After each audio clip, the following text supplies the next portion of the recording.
अहिल्या और कुंती, आपकी इन दोनों पुस्तकों के साथ क्या मैं ये समझूं कि वर्तमान समय में स्त्री विमर्श को लेकर एक नई खिड़की या नया दरवाजा खोल रहे हैं?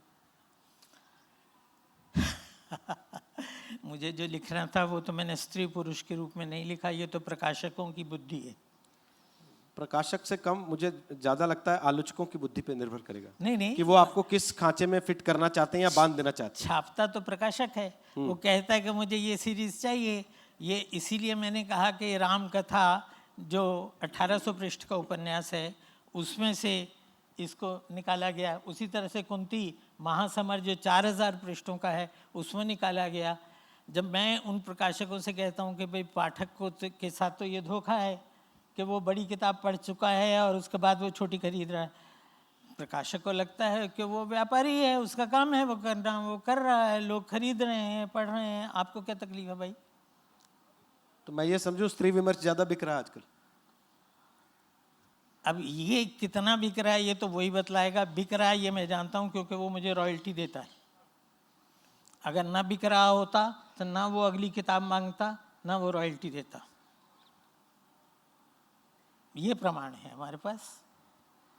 स्त्री विमर्श का बिकना क्या इस बात की तरफ कोई संकेत करता है कि स्त्री विमर्श को लेके समाज में संवेदना बढ़ रही है थोड़ी सी? अरे जिसका या आदमी केवल पढ़ने के लिए, ठीक है, टाइम पास करने के लिए किताब लेता है, पढ़ लेता नहीं, है, वो नहीं है। और उसके बाद फिर बर्ताव उसका वैसा ही रहता है। साहित्य को इस रूप में नहीं पढ़ा जाता कि लेके किताब पढ़ी और रख दी।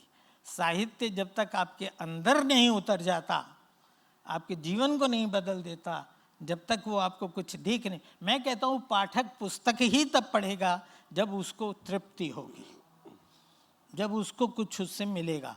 जिससे मिलेगा नहीं उसको उठा करके वो 10 पेज पढ़ करके। मैंने चंडीगढ़ के बस स्टॉप से किताब खरीदी और चंडीगढ़ से बाहर निकलने से पहले खिड़की से बाहर फेंक दी। उसका मतलब यही है कि मुझे उस पुस्तक में से कुछ नहीं मिल रहा है। जितने भी पाठक हैं, जैसे भी हैं, वो उसमें एक तो उपेंद्र नाथ अश्क मुझे याद आते हैं जो कहते हैं मेरे बड़े भाई बहुत पढ़ते थे, लाइब्रेरी की लाइब्रेरी चाट जाते थे, पर उनका मानसिक विकास रत्ती नहीं हुआ। ये उन्होंने स्वयं अपने भाई के विषय में कहा है। मैं ये मानता हूँ कि ठीक है कि पढ़ने, एक तो वही होता है कि जो होता है कि पढ़ने वाले हैं चाट गए सारी किताब, लेकिन उन्होंने कुछ भी ग्रहण नहीं किया। पाठक हम उसको नहीं कहते।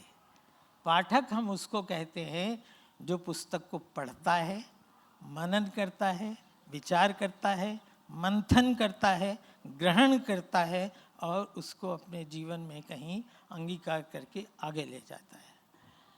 तो पाठक तो हर तरह का होता है। लोग खरीद करके पुस्तक पढ़ते हैं और लोग पढ़ करके पुस्तक खरीदते हैं। दोनों तरह के पाठक आपको मिलेंगे कि ये पुस्तक मुझे अच्छी लगी, मैंने पढ़ ली है, लेकिन मुझे चाहिए, मेरे घर में होनी चाहिए, वो खरीद करके ले जाता है। आप पुस्तक मेले में जाएं, आपको प्रकाशक मेरे बहुत कहानियाँ सुनाएंगे कि सुबह स्टॉल खुलने से पहले एक आदमी आके खड़ा हो जाता है और किताब जैसे खुलती है वो किताब उठा लेता है और शाम तक एक पैर पर खड़ा हुआ उसको पढ़ता रहता है, क्योंकि उसके पास पैसा नहीं है खरीदने को, लेकिन उसको किताब पढ़नी है। दूसरी तरफ वो लोग हैं जिनको लगता है कि पैसा क्यों खर्च करें, आप खरीदिए, मैं भी पढ़ूंगा। मेरे ऐसे मित्र भी रहे हैं। और तीसरे वो हैं जो कहते हैं कि मैंने पढ़ ली है लेकिन मुझे किताब चाहिए, मेरे घर में होनी चाहिए, इसलिए खरीदूंगा। तो पाठक तरह तरह के लोग हैं।